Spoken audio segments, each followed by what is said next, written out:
আসসালামু আলাইকুম প্রিয় বন্ধুরা, ড্রাগ রিভিউ রনি চ্যানেলে আপনাদের জানাই আন্তরিক শুভেচ্ছা ও অভিনন্দন। আজ আপনাদের সামনে দারুণ একটি ঔষধ নিয়ে আলোচনা করব। ওষুধটির নাম রোলাক ট্যাবলেট, এর জেনেরিক নাম কেটোরোলাক। এটি প্রস্তুত করেছে সুনামধন্য কোম্পানি রেনেটা পিএলসি।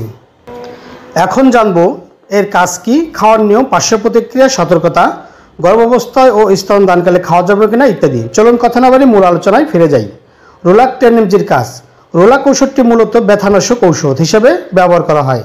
যাদের মাঝারি থেকে তীব্র মাত্রার ব্যথা, তাদের ক্ষেত্রে ডাক্তারগণ রোগীকে রোলাক ট্যাবলেট দিয়ে থাকেন। কি কি রোগের জন্য রোলাক ট্যাবলেট ব্যবহার করা হয়? রোগগুলো হলো যেমন আঘাতজনিত ব্যথা, অপারেশনের পরবর্তী ব্যথা, কাটা ছেঁড়া ফাটার ব্যথা, দাঁতের ব্যথা, কোমরে ও মেরুদণ্ডের ব্যথা, মেয়েদের মাসিকের ব্যথা ইত্যাদি। উপরোক্ত সকল ধরনের ব্যথা দূর করতে রোলাক ট্যাবলেট দারুণ কাজ করে থাকে।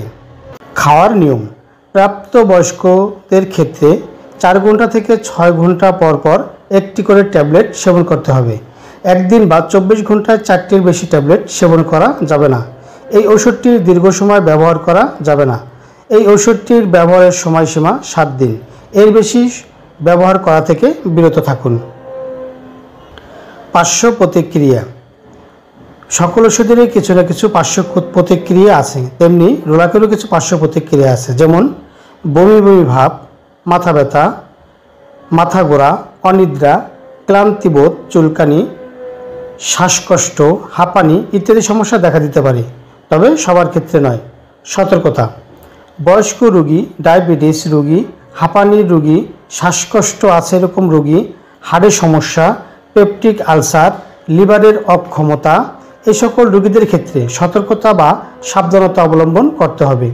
গর্ভাবস্থায় ও স্তনদানকারী মায়েরা রোলাক ট্যাবলেট সেবন করা থেকে বিরত থাকুন। সংরক্ষণ। ঠান্ডা ও শুষ্ক স্থানে সংরক্ষণ করুন। সকল ঔষধ শিশুদের হাতের নাগালের বাইরে রাখুন। ওষুধটি ক্রয়ের পূর্বে অবশ্যই উত্তীর্ণ তারিখ দেখে ক্রয় করুন।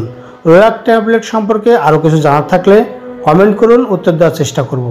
আমার এই ভিডিও ভালো লাগলে চ্যানেলটি সাবস্ক্রাইব করে বেল আইকনটি অন করে পাশে থাকুন। ভালো থাকুন, সুস্থ থাকুন, ধন্যবাদ।